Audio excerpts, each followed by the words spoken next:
Good morning everyone, তোমরা সবাই কেমন আছো? অনেক দিন বাদে নিয়ে চলে এসেছি নতুন একটা ব্লগ নিয়ে। তো দেখো, আজকে হলো বাঙালির সরস্বতী পুজো অ্যান্ড ভ্যালেন্টাইন্স ডে, দুটো দিনই একসাথে পড়েছে। এখানে বেশ একটা সুন্দর ভ্যালেন্টাইন্স ডে লুক দিয়েছে। তো আজকে হলো সরস্বতী পুজো। সকাল সকাল আমরা রেডি হয়ে স্নান টান করে হলুদ দিয়ে সুন্দর করে সেজে গুজে মায়ের ওখানে চলে গেছিলাম। ওটা আমাদের পাড়া। তো যেই পুজোটা দেখলে ওটা আমরা সব বন্ধুরা মিলে করতাম।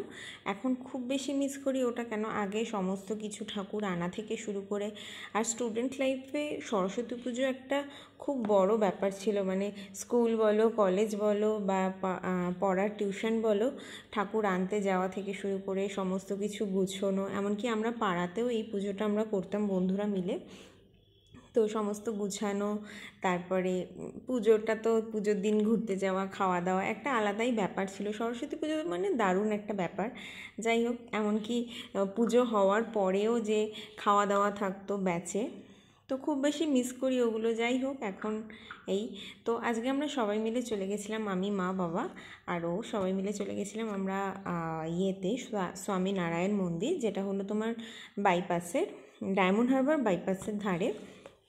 তো প্রচণ্ড ভিড় ছিল, প্রচণ্ড ভিড় ছিল। মানে আজকে শুধু ওখানে নয়, সমস্ত জায়গাতেই ভিড় ছিল। আমরা ভিক্টোরিয়ার পাশ দিয়ে যাচ্ছিলাম, তো ভিক্টোরিয়াতে গিজগিজ করছে লোকের মানে কাপেলদের। আর আজকে একদম ছোট থেকে শুরু করে একদম অনেক বয়স্ক ঠাকুমা দাদুরাও অবধি ঘুরতে বেরিয়েছে। মানে আজকের দিনটা এরকম প্রচুর লোক ঘুরতে বেরিয়েছে আজকে।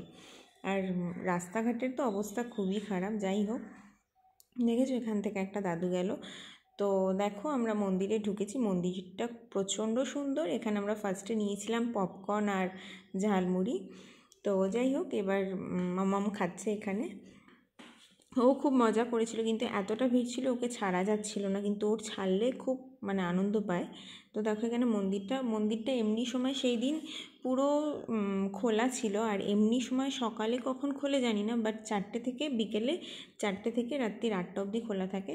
একটু দিন গেলে বেশ সুন্দর লাগে দেখতে। আর একটু ফাঁকা থাকলে আর একটু ভালো লাগতো। মানে এত ভিড় ছিল, বাচ্চা নিয়ে গেলে একটু ফাঁকা থাকলে কি হয়, ওরা ঘুরে খেলতে পারে।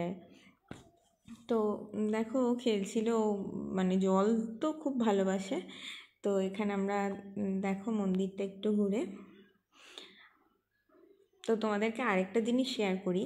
আমি আর মা ওয়াশরুম গেছিলাম। দেখো ওখান থেকে বয়স্ক একটা ঠাকুমা যাচ্ছে। আমি আর মা ওয়াশরুম গেছিলাম, তো দেখছি একটা ঠাকুমা একদম লাঠি নিয়ে হাঁটে, কোমর ঝুঁকি দিয়ে, কোমর একদম তো উনি অবধি ঘুরতে গেছিলো। এরকম আমি কখনো দেখিনি যে সরস্বতী পুজোতে ঠাকুমারাও অবধি ঘুরতে যায়। তো ওরকম বয়স্ক ঠাকুমা একটা ঘুরতে গেছিলো, ওই দিনও ওই মন্দিরটাতে গেছিলো। আর মন্দিরের ভেতরে ক্যামেরা অ্যালাউ ছিল না, তো ভেতরটা দেখাতে পারবো না তোমাদের। এখানে মাম্মাম একটু খেলাধুলা করছিল। তো ও ও নিচে নামার জন্য খুব বায়না করছিল, কিন্তু যেহেতু এত ভিড় আর ধাক্কা ধুক্কা দিয়ে ওকে চলে যাচ্ছিলো, তো এই জন্য ওকে কোলে নিয়েই একটু রাখছিলাম। মন্দিরের ভিতরে ঢুকে ওকে ছেড়ে দিয়েছিলাম, ও সুন্দর আস্তে আস্তে আস্তে আস্তে যাচ্ছিলো, কিন্তু বাইরেটা ছাড়া যাচ্ছিল না, প্রচণ্ড ভিড় ছিল। আর ওই দিন খুব ভাল লাগছিলো, মজা হয়েছে ভীষণ। দেখো মন্দিরটা পুরো খুব সুন্দর। এই মন্দির একটা দিল্লিতেও আছে, আমরা গেছিলাম। তো এখানে মা ফটো তুলছিল। সবাই খুব সুন্দর সেজে গুজে গেছিলো। তারপরে দেখো আমরা খাবার নিয়েছিলাম, ধোকলা, সিঙ্গারা আর ফ্রেঞ্চ ফ্রাই নিয়ে আমরা ওই মাঠটা ছিল ওখানে, পরে আমরা গিয়ে দেখেছি ওখানে এক জায়গায় খাবার, আর খাবারের ওখানে যা পরিমাণে লাইন, আধ ঘন্টা লাইন দিলে তারপরে তুমি খাবার পাবে, এরকম একটা ব্যাপার। তো আমরা ওই মাঠে বসে একটু সবাই মিলে মন্দির থেকে ঘুরে এসে একটু খাওয়া দাওয়া করলাম, দিয়ে আমরা বেরিয়ে পড়েছিলাম। বেরোনোর সময় 1 ঘন্টার ওপরে লেগেছে আমাদের পার্কিং থেকে গাড়ি বার করতে। এত জ্যাম। রাস্তাতেও অত জ্যাম ছিল না, শুধু গাড়িটা মন্দির থেকে বার করতে এতটা টাইম লেগেছিল। তারপরে আমরা ওখান থেকে চলে এসেছিলাম কোথায় খাবো, কারণ আজকে প্রত্যেকটা রেস্টুরেন্টেই ভিড়।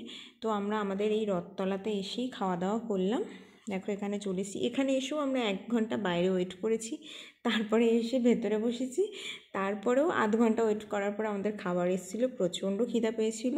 তো এখানে আমরা নিয়ে নিয়েছিলাম ফ্রাইড রাইস, আরও কী কী নিয়েছিলাম আমার এখন খেয়াল নেই, যাই হোক। তো দেখো মাম্মাম খাচ্ছে আর আমরাও খাচ্ছিলাম। তো চলো, যদি এই ব্লগটা ভালো লেগে থাকে লাইক কমেন্ট শেয়ার করো, আর তোমরাও কীভাবে সরস্বতী পুজোর দিন কাটিয়েছো আমাকে কমেন্ট করে জানিও। অ্যান্ড চলো, বাই, টাটা, সি ইউ।